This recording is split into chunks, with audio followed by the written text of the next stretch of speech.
from Team Fighting for the Future. So today, I'm going to introduce you the materials we need for our activity. So, first is the Arduino Uno. Ini siya, Arduino Uno.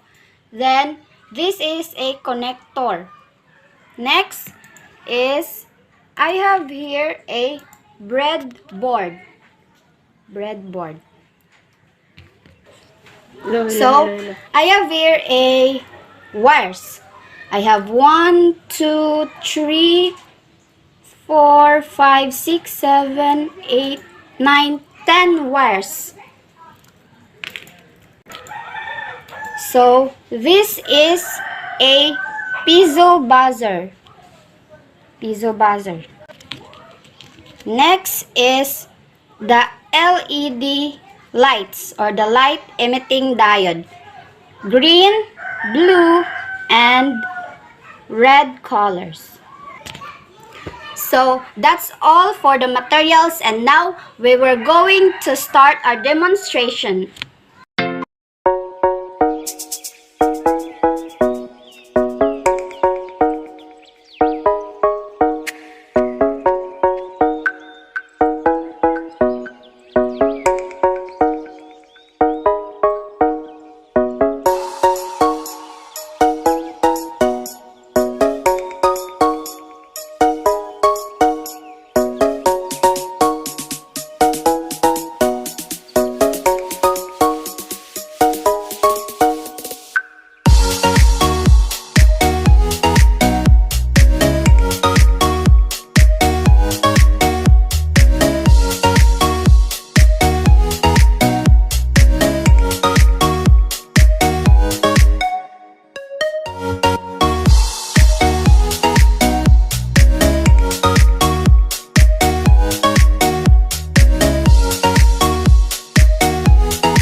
Syntax for Arduino nga makonik siya sa Arduino nga device o dinhi sa kanang software nga Arduino. So I write the code here, constant I declared a buzzer for kanang motingog tong buzzer, then sa pin nga 8 nako siya gi declared, then ang red nga LED is 5 and the blue is 7, green is 6. Then ako din siyang gi-set up diri nga set up na ko siya diri nga output ang akong gipangayo dili ang input.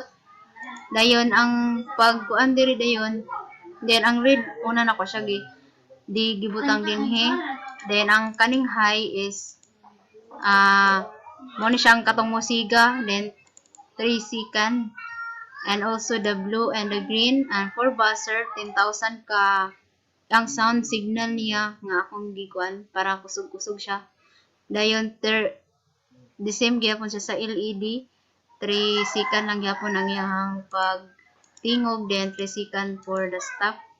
Then dinhi ang sa low mo ni siya ang low for 3 second nga moundang sila og siga, then the same gyapon sa buzzer.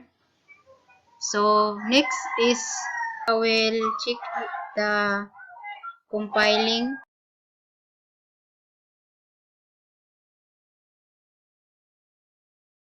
So ako na ni siyang i-upload ang syntax.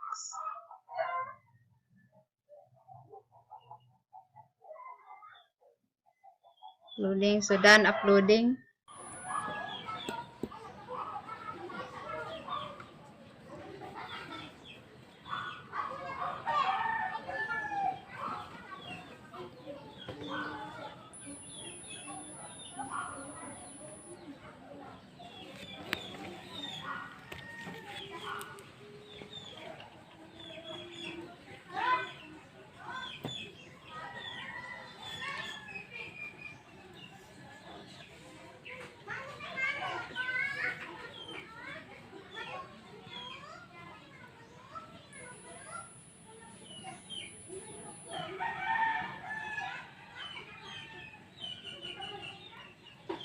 So, that's all for this activity.